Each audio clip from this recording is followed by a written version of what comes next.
Hi, this is your friendly local constitutional kook here, Bill Henshaw again, and I've got an interesting video to do for you. It's a little bit off the subject of what I normally do, not being strictly legal, but I want to bring to your attention the works of one of my favorite authors, Robert J. Ringer. Many of you probably have heard of him and know his work, and that's a good thing. And I started out years ago with him. It's one of his first books was called Restoring the American Dream. And that got my serious attention. That goes back, I think, to the mid-70s, although I didn't read it that early. He then followed up with Winning Through Intimidation and Looking Out for Number One. And they are all excellent books, which I cheerfully recommend. The one I'm going to talk about tonight is a later book called Million Dollar Habits. And he talks about, how to get out there and interact with people and make money. And I'm working very hard, even now, to make some adjustments, in my outward appearance, because I don't look nearly as happy as I should be, given the knowledge and power that I have. I should get out there and want to radiate that to more people so they understand where I'm coming from. The key chapter here in this book is chapter 3, where he talks about attitude. Now, I'm not talking about the attitude I have, and sometimes I can be downright disrespectful to these bastards that run the government here. But the attitude is a positive attitude.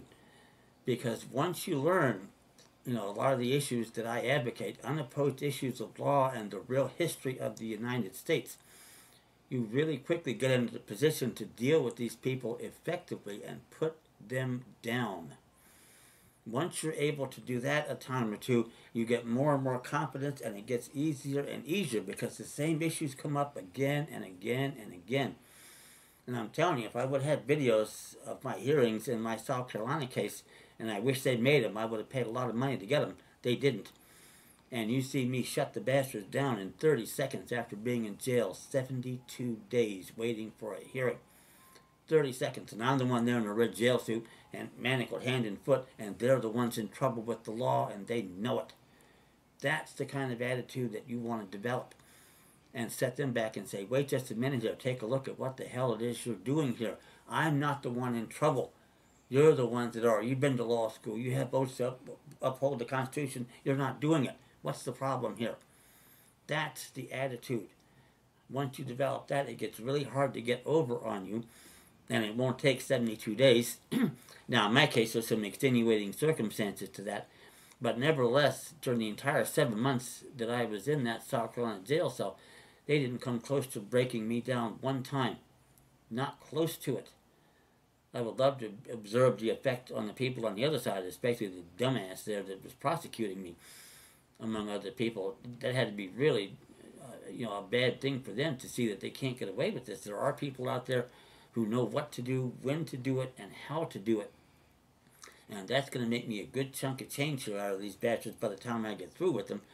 Although money, see, the beauty of it is that money is not my main reason for doing what I do. And that's going to play well in Peoria or in front of a jury. Because when you get there, they're going to sense it with the passion I have. And I hope people see it on these videos and on my talk show appearances. It's the passion I have for what I do because I know how important it is. That's the changes I want to make. Whatever I get out of it financially is one thing, but that's not the main reason. In fact, in South Carolina, I would love to see a few of these folks go away to jail for a longer time than I did for what they did to me. Whether that happens remains to be seen.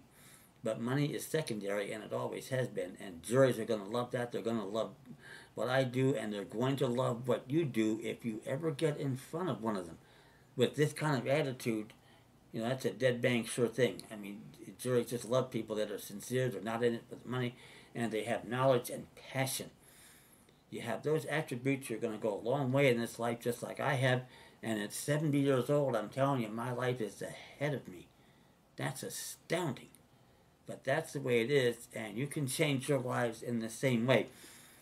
To get more information about my packets, by the way, please send me an email, ccaspari@live.com. I'll be happy to send you information on what I have available, and we can go from there. Thank you.